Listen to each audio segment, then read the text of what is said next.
Монголчууд нэвтрүүлгийнхээ өмнөх дугаард бид Монгол үндэсний язгуур урлаг, дуу хөгжим, бүжиг, аман зохиол зэргийн талаараа үүдээ зогсохгүй тэдгээр нь театр урлагийн үндэс болсон тухай хүргэсэн. Тэгвэл бид өнөөдрийнхөө дугаард 19-р зууны сүүлд 20-р зууны эхэнд монголчууд арилжаа 8 худалдаанда юуг мөнгөн тэмдэгтийн үүргээр хэрэгдэж байсан тухай үүдээ зогсохгүй Монгол улсын түүхэнд хэрэглэгдэж ирсэн зоос болон мөнгөн тэмдэгтүүдийн түүхийн талаар хүргэхээр бэлдлээ.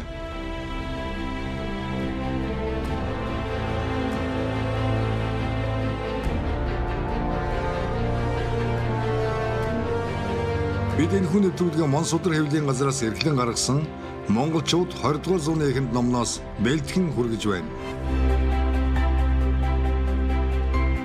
Нэвтрүүлгийн хамтрагч Монсудар хэвлэлийн газар.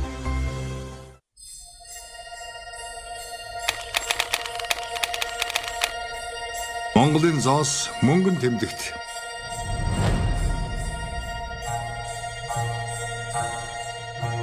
Монголчууд түүхэн урт хугацааны туршид төрөл бүрийн зоос мөнгөн тэмдэгт үйлдэж хэрэглэсээр иржээ.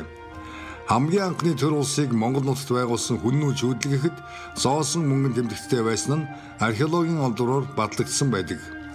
Мөн түүнчлэн Монголын эзэд гүрний үеийн, Манчин улсын үеийн Монголын, Богд хаант Монгол улсын, Ардын засагт Монгол улсын үеийн зоосон болон цаасан мөнгөн тэмдэгтүүд нэлээд олддог байна. 1860-аас 1870-аад оны үед Монголд орон нутгийн чанартай цаасан мөнгөн тэмдэгт хэрэглэж байжээ. Тухайлбал Чин сүжигт Номон хаан өөрийн хүрээ шавийн нутагт гүйдэхээр 1 шар цай, 10 шар цай гэсэн 2 янзын үнэлгээтэй их сангийн тийз хэмээх цаасан мөнгийг гэгээний сангаас гаргаж байжээ. 1917-1918 оны үеэр энэхүү мөнгөн тэмдэгтийг 5 дахь удаага хэвлэж нутаг орон дотор чөлөөтэй хэрэглэж байсан тухай мэдээ байдаг.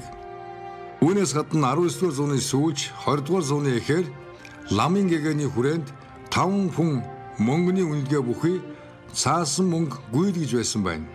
Энэхүү мөнгөн тэмдэгт манж, төвд, хятад үсэг бичиг, тамга зэрэг нь хэвлэгдэж байсан цаг үе зориулалтаа нэлээд тодруулна.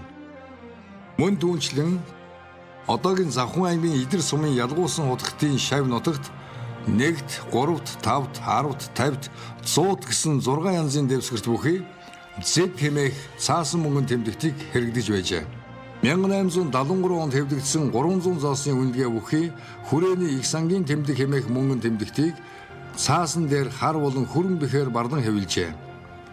Тэгэхдээ дэвсгэртийн дугаар, үнэлгээ, үйлдсэн он сар өдрийг гараар бөглөн бичгээр зайтай хэвлэж улмаар бүрэн бөгдөж бичсэний дараа тамга дарж гүйдгэн гаргадаг байсан нь сонирхолтой юм. Энэ талаар Няма Монгол улсын зоос мөнгөн тэмдэгт Улаанбаатар 2005 он номондоо тодорхой өгүүлжээ.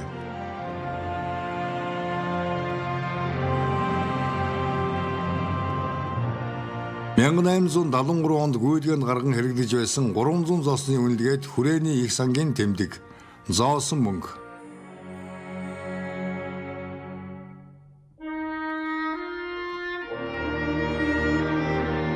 1667-оос 1918 онд хэрэглэж байсан их сангийн тийз буюу 10 шар цай дэвсгэрт.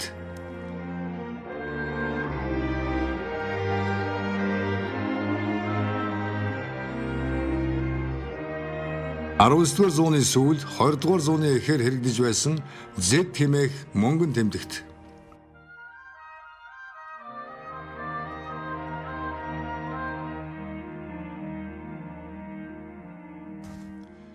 19-р зууны сүүлд 20-р зууны эхэн үед хэрэглэж байсан 5 хүн мөнгөний үнэлгээд тэмдэг.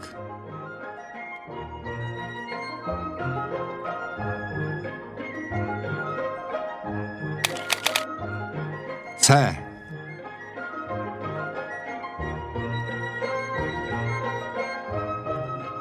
(17-р зууны үеэс эхлэн Монголд мөнгөний нэгжийн үүргийг хатуу, зузаан цай гүйцэтгэж байжээ.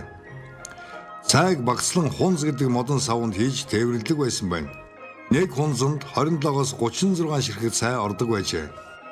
1921 оны 11-р сарын 19-нд Монгол улсын сангийн яам Орос хятад худалдааны дарга баруун зүүн гайлын хорооны түвшинтийн хамтарсан хурлаас Монгол улсад худалдаалах барааны үнийг тогтооход сайн, зузаан хунц цай нэг бүрэн 16 лан 10 пүн.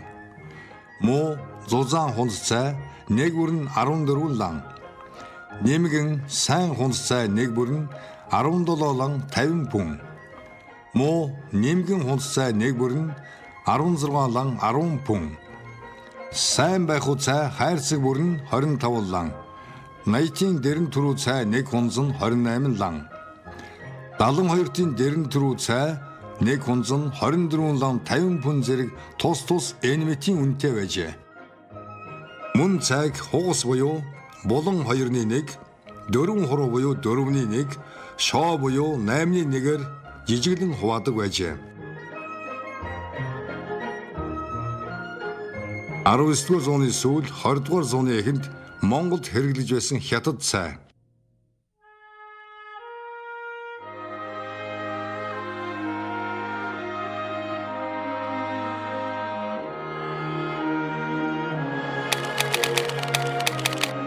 Жингийн мөнгө.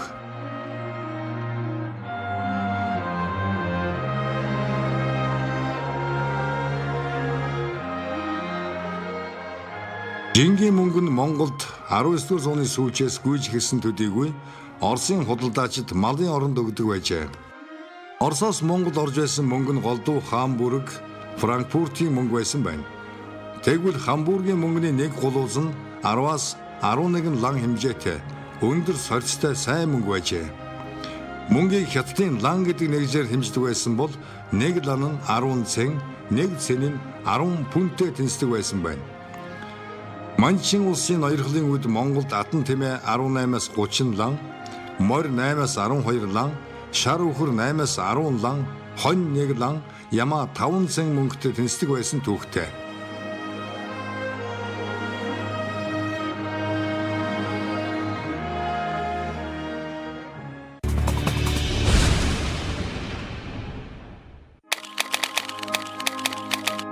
Мөнгөн Ямбу.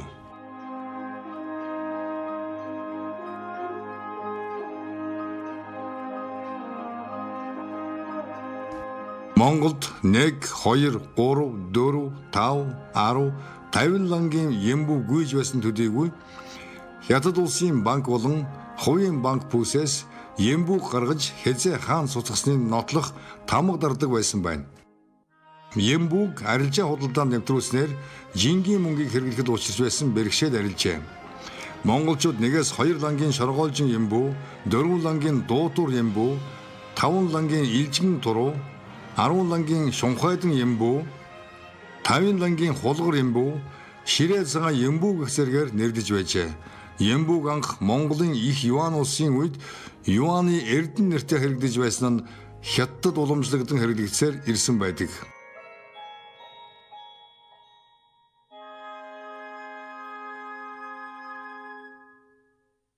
Алтан Ямбу.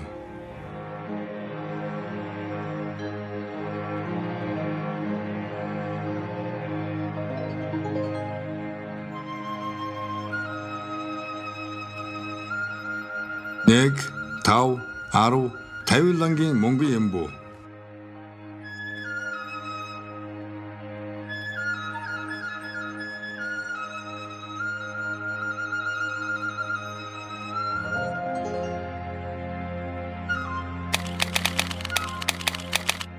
Гадаадын мөнгөн зоос, цаасан мөнгө Монголд.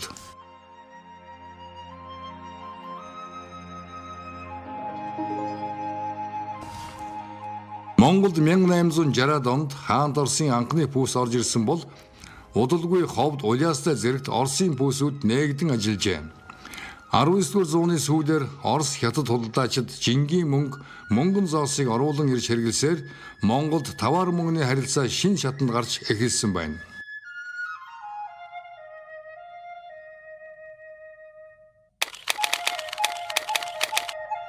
Богдхаант Монгол улсын үеийн мөнгөн тэмдэгт.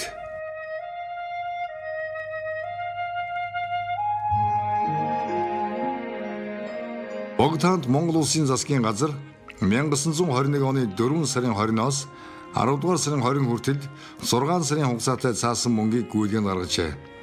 Энэхүү мөнгөн тэмдэгтийг малаар баталгаажуулж гаргасан төдийгүй баг болзоо хэмээн нэрлэж 10-т, 25-т, 50-т, 100-ийн долларын дэвсгэртээр модон бараар хэвлсэн байна.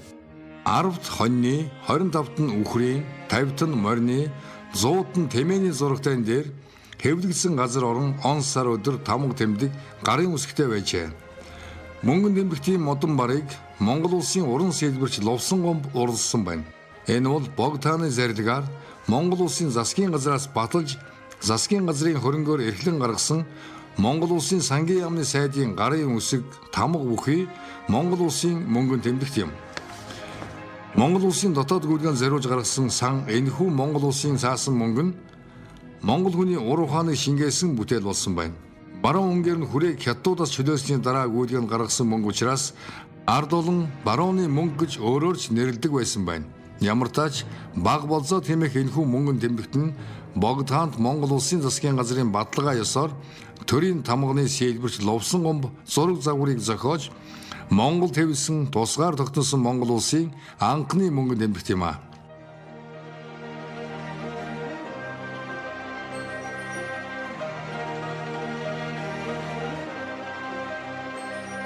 Хоньор баталгаажуулсан баг болзоо тэмэх 10 долларын дэвсгэрт. Нүүр тал, ард тал 1921 он.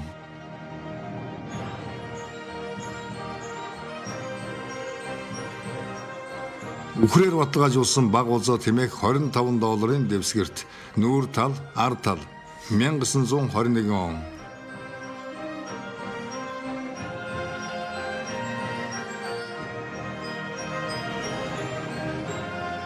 Мороор баталгаажуулсан баг болзоо тэмэх 50 долларын дэвсгэрт. Нүүр тал, ард тал 1921 он.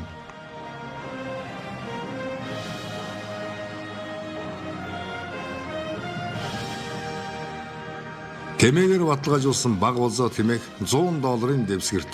Нүүр тал, ард тал 1921 он.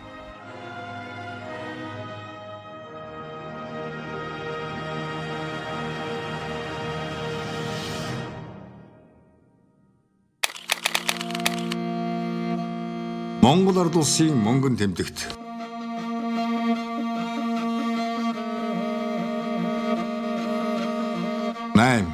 Ардын засгийн газар анхны мөнгөн тэмдэгтийг санаачлан зээл авах болон хэвлүүлэх асуудлаар тууштай байр суурь баримталж зээлийн хүү төлөгдөх хугацааг явсав тодорхойлон тогтоох талаар чармайд гаргаж уг мөнгөн дээр гарын үсгээ зурж түүхэнд нэрээ үлдээсэн хүн бол тухайн үед Монгол ардын намын дарга сангийн яамны сайд байсан Сайжин овогт Солин Данзан байсан юм.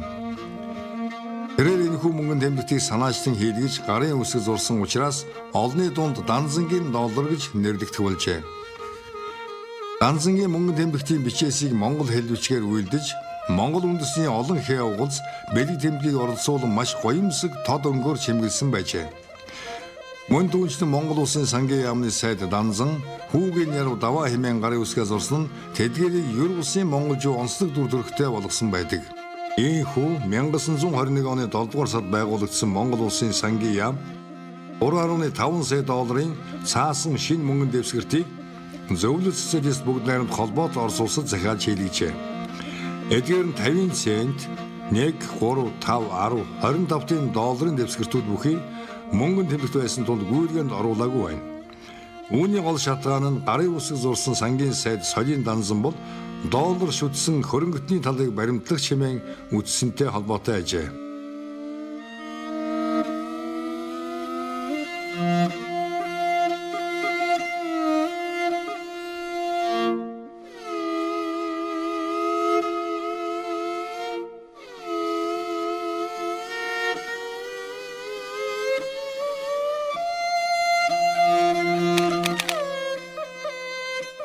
Монгол банк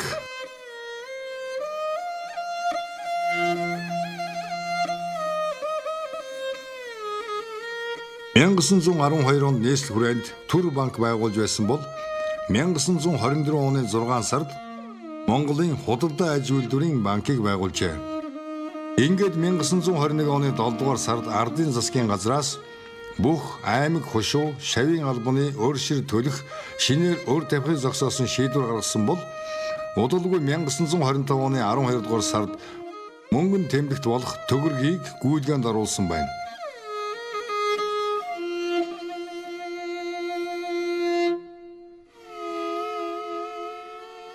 Нийслэл хүрэндэх Түр банк 1911 он.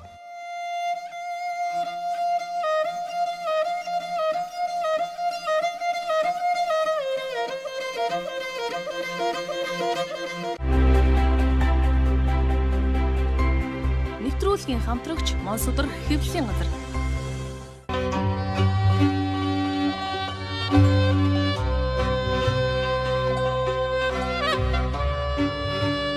Монголчууд нэвтрүүлгийн энэ удаагийн дугаар өндөрлөж байна. Дараагийнхаа дугаарт бид 19 дугаар зууны сүүл 20 дугаар зууны эхэнд монголчуудын хэрэглэж байсан өртөө шуудан утсан харилцааны тухай өгүүлэх болно.